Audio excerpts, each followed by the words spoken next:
যদি ইন্টারোগেটিভ বাক্য তৈরি করতে পারি তাহলে যে কোনো সময় কাউকে আমরা প্রশ্ন করতে পারবো এবং কেউ যদি আমাদেরকে প্রশ্ন করে তাহলে আমরা কি পারবো উত্তর দিতে পারবো এবং বুঝতে পারবো, তাই না? How we make a question, we make a different question if we apply this word. There is three kind of words.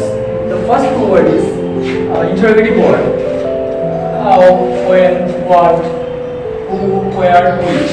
আর অনেকগুলা WH question করতে গিয়ে যে ওয়ার্ডগুলো ব্যবহৃত হয় এগুলো আছে। এগুলো হচ্ছে সাবজেক্ট, কি সাবজেক্ট। সাবজেক্ট আবার এগুলোকে আমরা প্রোনাউন বলি। আই থেকে শুরু করে ই পর্যন্ত এগুলো আবার কি pronoun.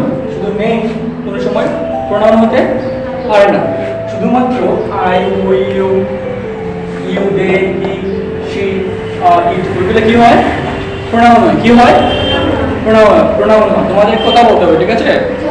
Auxiliary verb, auxiliary verb অনেকগুলো অক্সিলারি ভার্ব দেওয়া আছে। এর মধ্যে হচ্ছে am, is, are, was, were এগুলোকে আমরা বলি বি ভার্ব। কি ভার্ব বলি? বি ভার্ব বলা হয়। এই যে এখানে লেখা আছে হ্যাভ, হ্যাজ, হ্যাড এগুলোকে বলা হয় হ্যাভ ভার্ব। কি বলা হয়?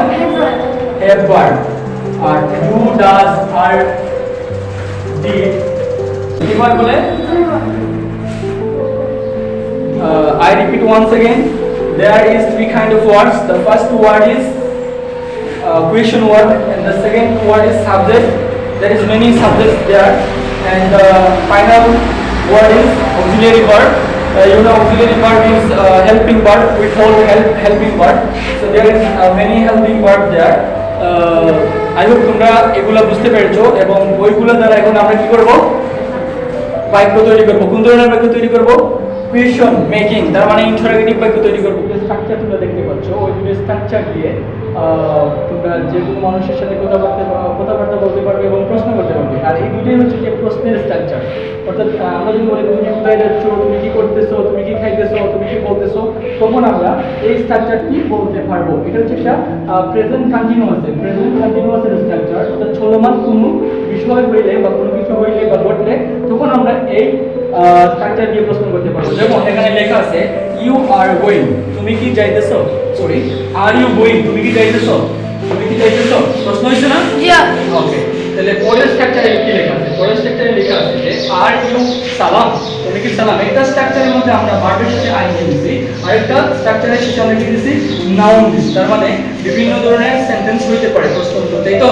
তাহলে আমরা এখানে লিখছি কি একটা মেইন, একটা অক্সিলারি ভার্ব, একটা সাবজেক্ট, তারপরে হচ্ছে একটা নাউন। এই দুটো স্ট্রাকচারই কিন্তু সেম, কিন্তু পার্থক্য হচ্ছে এখানে অক্সিলারি ভার্ব মেইন ভার্বের সাথে আইএনজি এবং এখানে হচ্ছে নাউন, নো প্রোনাউন, এটা হচ্ছে নাউন। ওকে, তাহলে আর ইউ সালাম, তুমি কি সালাম। এখন তুমি যদি তোমার বন্ধুকে প্রশ্ন করো আর ইউ করিং, তুমি কি করিং, এভাবে একজন আরেকজনকে যদি ধরো যে অপরিচিত মানুষ বা চিনলায় না এরকম কোনো মানুষ আছে, তাদেরকে কি আমরা প্রশ্ন করতে পারবো না? পারবো কি না? পারবো। Very good. তো এগুলো বুঝে গেছে, দেখা হয়েছে? আমাদের আরো একটি স্ট্রাকচার যেটি খুব গুরুত্বপূর্ণ, সেটা হলো WH ওয়ার্ড। আমরা WH ওয়ার্ড খুবই লিখে দিয়েছিলাম। WH word plus auxiliary verb, তারপরে হচ্ছে সাবজেক্ট। ধারাবাহিকভাবে যদি আমরা তার স্ট্রাকচার অনুযায়ী বা গঠন অনুযায়ী যদি আমরা সেন্টেন্স তৈরি করি তাহলে হবে কি? তাহলে হবে WH ওয়ার্ড, এখানে WH ওয়ার্ড আছে হু, এরপরে অক্সিলারি ভার্ব হচ্ছে এম, এরপরে সাবজেক্ট হচ্ছে কি আই। তার মানে প্রশ্ন হচ্ছে কি হু আই এম, আমি কে। এরপরে হচ্ছে WH ওয়ার্ড হোয়ার, অক্সিলারি ভার্ব হচ্ছে হু, ইউ হচ্ছে একটা সাবজেক্ট, তারপরে হচ্ছে একটা মেইন ভার্ব। আমরা চাইলে এদিকে মেইন ভার্ব যুক্ত করতে পারি। হু আর ইউ, অর্থাৎ এই সেন্টেন্সগুলো প্রায় একই রকম। তারপরে হলো যে হোয়ার ডু ইউ গো, তুমি কোথায় যাও, প্রশ্নবোধক হবে লাস্টে। তারপরে হলো যে হু ইজ হি, তিনি কে বা সে কে। হোয়েন ডু ইউ গো, তুমি কখন যাও। তাহলে এই সেন্টেন্সগুলো হলো আমাদের প্রেজেন্ট ইনডিফিনিট টেন্সে।